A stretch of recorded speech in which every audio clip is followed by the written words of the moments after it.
You're listening to the Mastering Money in Midlife podcast with Debbie Sasson, episode 66.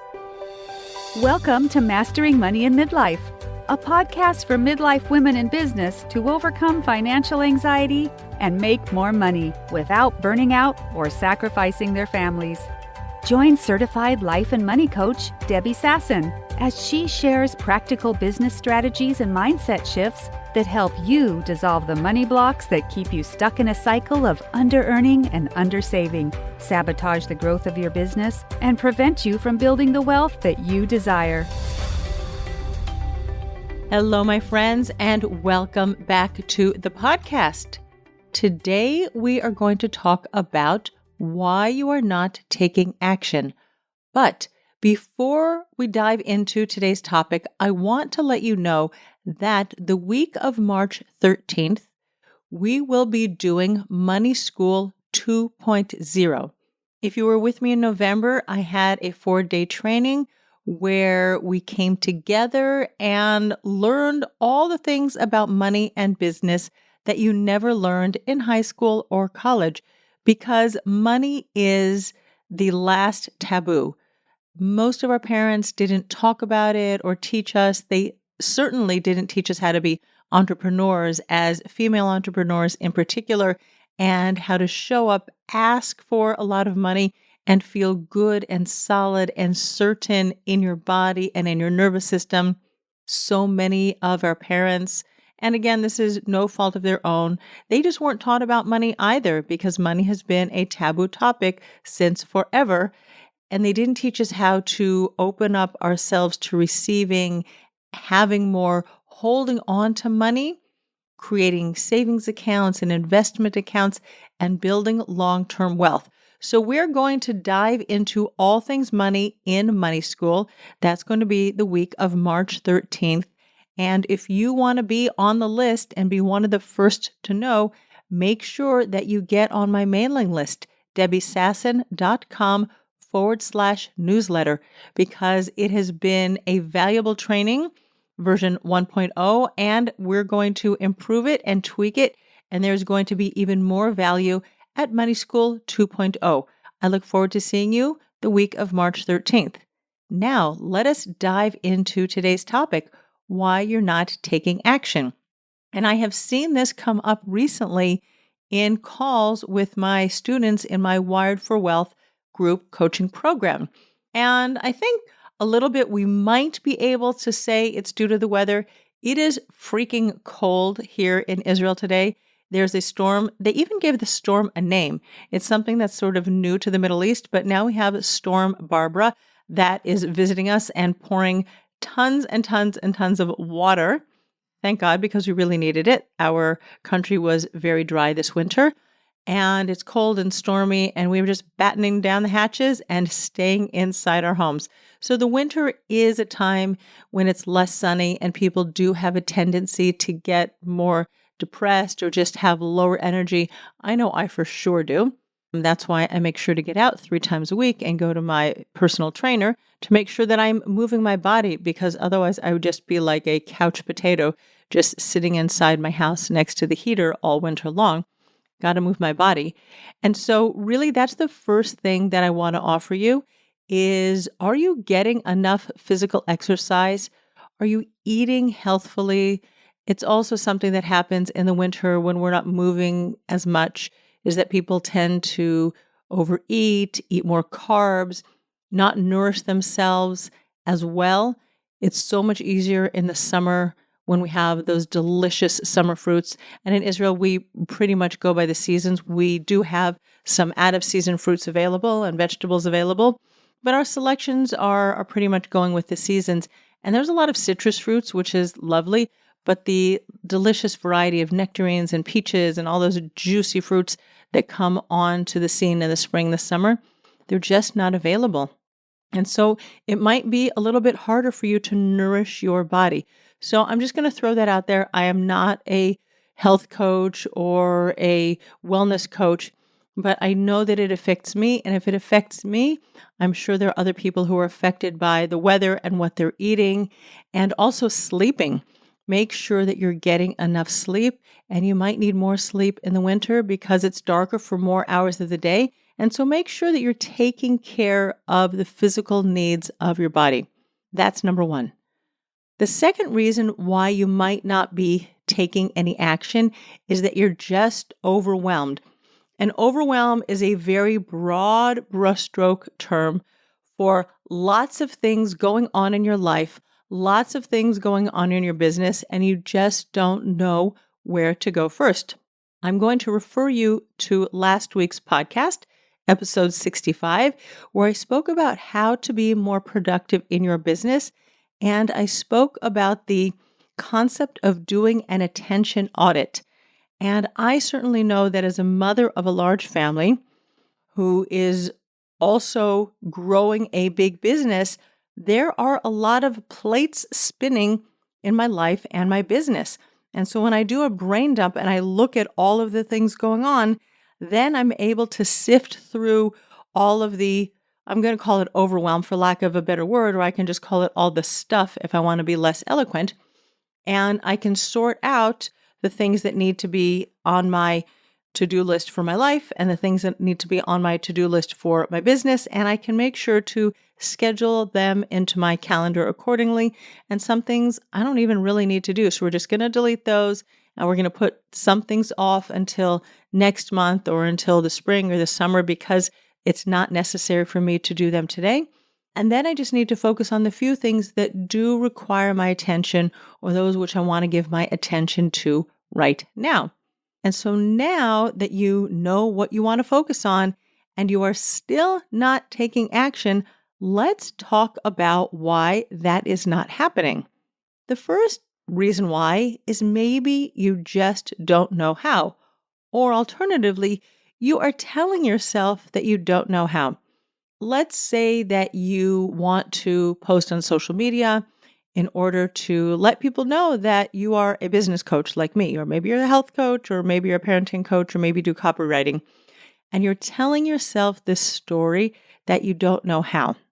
I want you to ask yourself the question, what do I know? What is clear to me? Because if you're thinking of using social media, and it could be a podcast, it could be a blog, it could be going to a networking event, it could be all the things. That was the first one that popped up in my mind. If you're hanging out on social media, you have probably read a gazillion different social media posts. And if you pay attention for more than about 2.5 seconds, and that's about all we give attention to when we're on social media, and I just want to put that out there that that's probably all people will be giving you as well. There is an endless variety of ways that people post on social media. Similarly, there is an endless number of ways that people write blog posts, that people record podcasts, that people introduce themselves at networking meetings. And there are some ways that are better than others. But if you would ask yourself the question, what do I know? You might notice that, people do it so many different ways. Maybe there is not a formula and I can show up as me. And really, when it comes to marketing and selling your business, selling yourself, selling your services, start where you are. Maybe you already have years of experience like I do, and so we're not really bothered by this question. I don't know how to do it today, but if you're just getting started with something, just do it the simplest way. Take action. People think that there is a perfect way of doing things. And when you're looking for perfect, you're not moving forward. And this is what I would like to offer you, is that there is no such thing as perfect. Only God is perfect. And imperfect action is going to beat out no action every single time. And if you're not taking action, you are for sure losing time. So just get with the program and go do it. Do something, take the smallest step forward in your business because there is for sure something that you know how to do. And if you don't know how to do it, like really, really, really, if you're honest with yourself, Google is your friend. You can find out a lot of information on Google. And if that still doesn't work, then of course there are endless mentors and coaches and people out there, friends, that you can get to help you do the next thing that you want to do. But make sure that it's something that needs to be done and just get going, because I don't want you to be losing time. Second point, and that's going back to perfectionism, right? If you start going down that rabbit hole of perfectionism, and maybe you're writing a social media post, we're going to go back there again, or it could be a blog post, or you're recording a podcast. If you try to tweak it over and over and over again, or for a podcast, if you're going to write yourself a script, I wrote the script for my first podcast and have never written a script again. I write myself a few bullet points, and if it's not good enough, I just guess I'm never going to know. And the feedback that I'm getting, I hope you're with me, my lovely listeners. Let me know. The feedback that I get is that people are being helped from my podcast. So if that's you, send me an email and tell me how much you're being helped by my podcast, because I love hearing those great words. But again, if you're going down that rabbit hole of perfectionism, it's usually because you are afraid of something. And that is point number 3. You are afraid of failure. You're afraid of criticism. You're afraid that maybe people are going to judge you. They're going to laugh at you. They're going to push back from you. Or if you send out an email to your email list, they might unsubscribe. But here's what I want you to know is that we all, quote unquote, fail in our business. We all make mistakes.